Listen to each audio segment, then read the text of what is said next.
सस्ती पॉपुलैरिटी पाने के लिए लोग पता क्या क्या करते हैं, गाली वाले वीडियो बना देते हैं, रील्स पर कपड़े उतार कर दिखा देते हैं, जानवरों के साथ वायलेंस के वीडियो सोशल मीडिया पर पोस्ट करते हैं या फिर रिलीजन को मॉक करते हैं। जेनेसिस यास्मीन मोहनराज का नाम सुना है आपने? दीदी जो है ना वो रिलीजन को मॉक करके लाइमलाइट में आई है। एक्चुअली ये लड़की जो है ना वो इंडियन ओरिजिन की रैपर है जिसके रूट्स तमिलनाडु और केरला से जुड़े हुए हैं। लोग इस लड़की को टॉमी जेनेसिस के नाम से जानते हैं। अब दीदी को लगा होगा कि काफी दिनों से कुछ तूफानी नहीं किया है तो एक ट्रू ब्लू नाम का वीडियो सॉन्ग निकाल दिया। इस गाने के अंदर ना जेनेसिस यास्मीन मोहनराज का पूरा शरीर नीले रंग से रंगा हुआ है। जैसे हिंदू धर्म में जनरली काली माता को डिपिक्ट किया जाता है। माथे पर लाल बिंदी, पारंपरिक सोने के गहने, चूड़ियां हैं और इस सब के साथ एक गोल्डन बिकिनी पहनी हुई है। इस गाने के अंदर ना एक सीन ऐसा आता है जहां ये लड़की एक क्रॉस को सेक्सुअली चाट रही है। एक सीन ऐसा आता है जहां ये लड़की उसी क्रॉस को अपने पृष्ठभाग में घुसा लेती है। एक सीन में ये लड़की बिल्कुल डॉग स्टाइल पोज बना रही है। एक सीन में बिल्कुल चुड़ैल जितनी लंबी चोटी दिखाई गई है और एक सीन में सिगरेट पी रही है। इसके अलावा एक सीन में क्रॉस को ना अपने प्राइवेट पार्ट पर रख लेती है। और ये सब कुछ ना तब किया जा रहा है जब इस लड़की ने गॉडेस काली का रूप रखा हुआ है।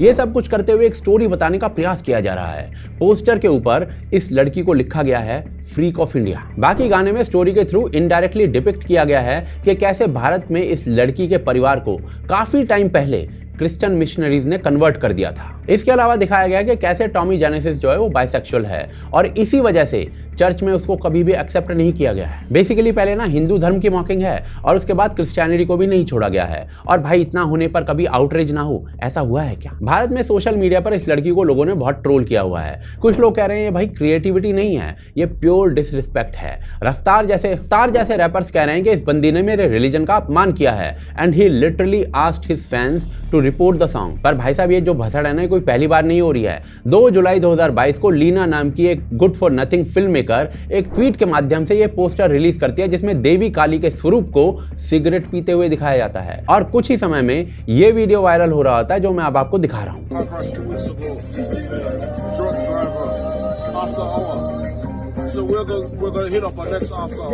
इस पूरे मुद्दे को भारत के फर्जी पॉलिटिशियंस जो थे कुछ इन शब्दों में जस्टिफाई कर रहे थे। So I think one's version of Kali, or Kali to me is a meat-eating, alcohol-accepting goddess to me. Hindu धर्म को मॉक करने वाले ऐसे दर्जनों एग्जाम्पल्स हैं, पर दुख की बात यह है कि ऐसे एग्जाम्पल्स को परफॉर्म करने वाले जो लोग हैं ना वो या तो इंडियन हैं या फिर इंडियन ओरिजिन के होते हैं और उसमें भी ना ज्यादातर हिंदू होते हैं या फिर कन्वर्टेड होते हैं। चाहे रैपर हो, कलाकार हो, फिल्म स्टार हो, इन्फ्लुएंसर हो या फिर पॉलिटिशियन ही क्यों ना हो। Hello friends, drink how you're in.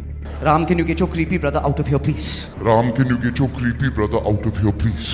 Bowing to a religious seers of a majority in the chamber of a new parliament fills us with shame. एक तरफ कोल्डप्ले जैसे बड़े ग्रुप के सुपरस्टार सिंगर क्रिस मार्टिन अपने गानों में हिंदू धर्म को ग्लोरीफाई कर रहे हैं, कीर्तन कर रहे हैं या फिर कुंभ जैसे धार्मिक आयोजनों में जा रहे हैं।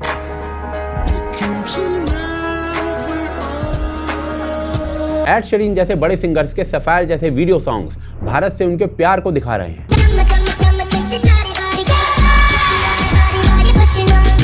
डुआ लिपा जैसे सुपरस्टार सिंगर्स खुलेआम भारत से अपना प्यार दिखा रहे हैं। वेस्टर्न सिंगर्स खुलेआम हनुमान चालीसा गा रहे हैं।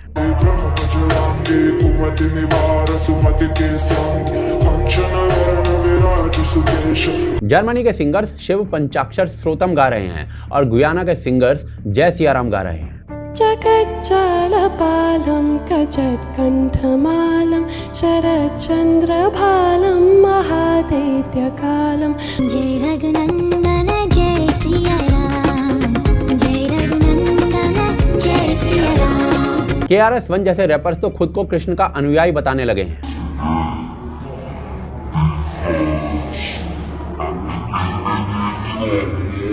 और भाई साहब ये बात केवल सिंगर्स तक नहीं है। आयरन मैन के स्टार रॉबर्ट डाउनी जूनियर जो हैं वो हरे कृष्ण के आइडियोलॉजी से काफी इन्फ्लुएंस्ड हैं। वो इस्कॉन के अनुयायी भी हैं। सिल्वेस्टर स्टैलोन तो अपने बेटे का श्राद्ध तक हिंदू मान्यताओं के अनुसार कर चुके हैं। विल स्मिथ भी भगवान शिव के उपासक हैं और उन्होंने भी हरिद्वार जाकर गंगा आरती की थी। जूलिया रॉबर्ट्स तो हिंदू धर्म को एक्सेप्ट कर चुकी हैं और उसे प्रैक्टिस भी करती हैं। Hinduism is something that I'm very intrigued by and very interested in. Hugh Jackman तो ओपनली कहते हैं कि भगवत गीता का उनके लाइफ पर डायरेक्ट इन्फ्लुएंस है और वो उसे अक्सर पढ़ते हैं। Somebody wrote a book about it? Yeah, it's called the Bhagavad Gita. And I was just reading it today.